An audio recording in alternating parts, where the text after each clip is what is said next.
सभी को मेरा प्रणाम। कि जिंदगी भर यही गलती करता रहा, कि जिंदगी भर यही गलती करता रहा, धूल चेहरे पे थी और आईना साफ करता रहा।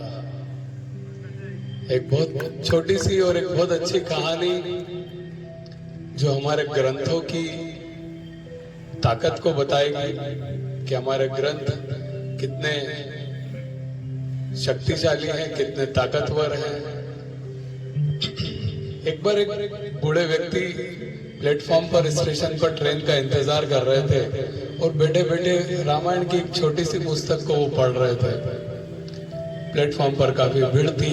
उनके पास आकर एक नया शादीशुदा जोड़ा उनके पास आकर बैठ जाता है और बूढ़े बा साहब जो हमारे रामायण पढ़ रहे होते हैं उनको देखकर वो जो लड़का होता है वो बोलता है कि क्यों अपना समय बर्बाद कर रहे हो। बा साहब से बोलता है जो रामायण पढ़ रहे हैं कि इस रामायण को पढ़ के क्यों अपना समय बर्बाद कर रहे हो, इसकी बजाय आप अखबार पढ़ो, मैगजीन्स पढ़ो।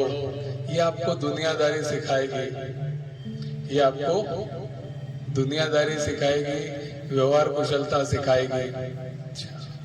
ठीक है, बस आप सुनते रहते हैं, कोई जवाब नहीं देते हैं, कोई रिप्लाई नहीं देते हैं। वो अपनी किताब पढ़ने में व्यस्त रहते हैं, रामायण को पढ़ने में व्यस्त रहते हैं। इतने में ट्रेन आ जाती है और जो बासाब होते हैं वो पिछले गेट से और जो लड़का होता है, जो जोड़ा होता है, लड़का जो है वो अगले गेट से। भीड़ बहुत रहती है पता नहीं, लेकिन लड़का अगले गेट से चढ़ जाता है और बासाब पिछले गेट से, बूढ़े बासाब हमारे पिछले गेट से चढ़ जाते हैं। ट्रेन चल पड़ती है। ट्रेन के चलते से उस लड़के की चीखने चिल्लाने की आवाज आती है। बासाब थोड़ा आगे बढ़ते हैं उसी कंपार्टमेंट में और उस लड़के तक पहुंचते हैं और देखते हैं तो लड़का चिल्ला रहा होता है, रो रहा होता है। कारण पूछते हैं, बोलता है मैं ट्रेन में चढ़ गया लेकिन मेरी पत्नी प्लेटफॉर्म पर ही रह गई, स्टेशन पर ही रह गई। भीड़ बहुत थी इसलिए वो चढ़ नहीं पाई। तो फिर जो हमारे बूढ़े बासाब होते हैं वो कहते हैं कि अगर तुमने अखबार पढ़े, मैगजीन्स पढ़े, ठीक है, अगर लेकिन तुमने रामायण पढ़ी होती तो आज तुम्हारे साथ ये घटना नहीं होती। तो बोलता कैसे?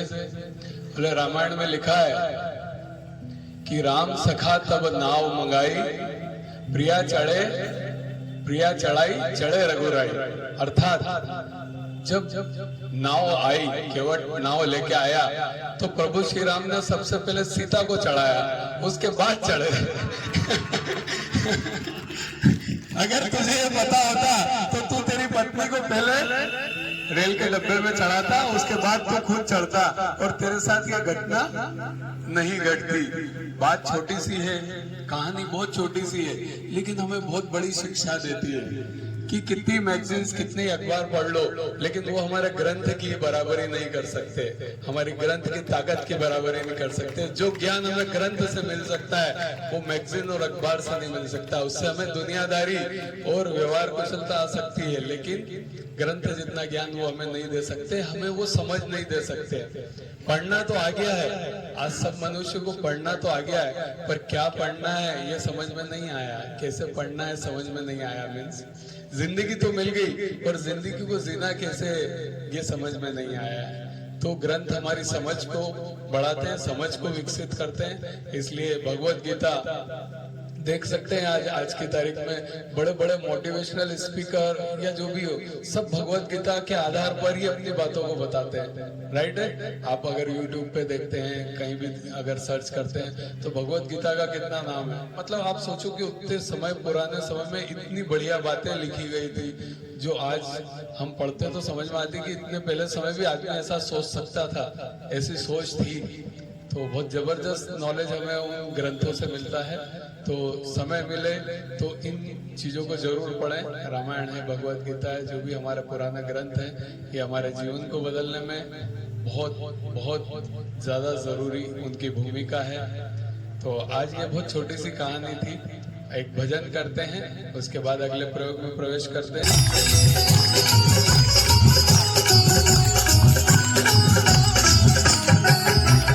शाम तुझे मिलने सत्संग एक बहाना है, मिल जाए सावरिया, मेरा दिल तो दीवाना है। शाम तुझे मिलने का सत्संग एक बहाना है।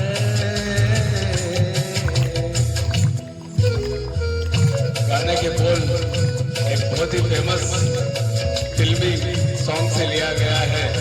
जैसा कि आप सभी जानते हैं कि बाबुल का है घर गौरी, कुछ दिन का ठिकाना है। बहुत ही भावुक गाना है। आज भी शादियों में जब वो गाना बजता है तो आदमी रो देता है।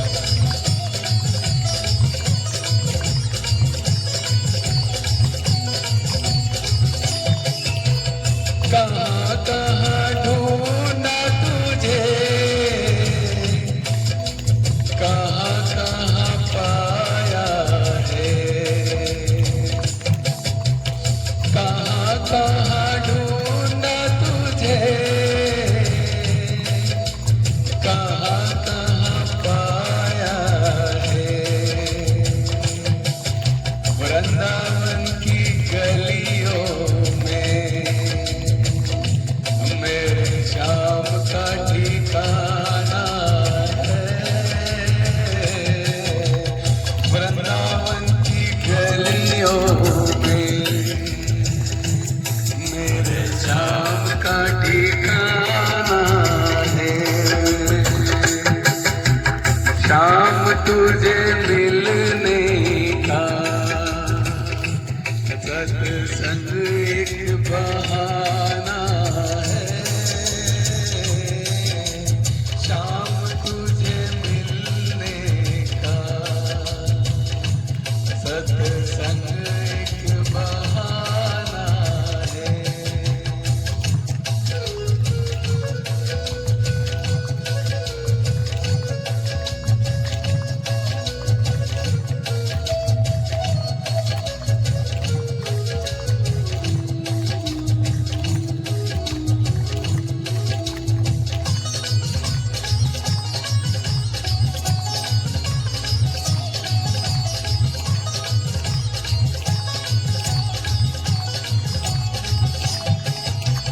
मेरा पुकार रही, आओ मेरे बनवारी। मेरा पुकार रही, आओ मेरे बनवारी। विष भरे प्याले को तुम्हें अमृत बनाना है। विष भरे प्याले को तुम्हें अमृत बनाना है। शाम तुझे मिलने का सत्संग एक बहाना है। शाम तुझे मिलने का सत्संग एक बहाना है। जय श्री कृष्ण।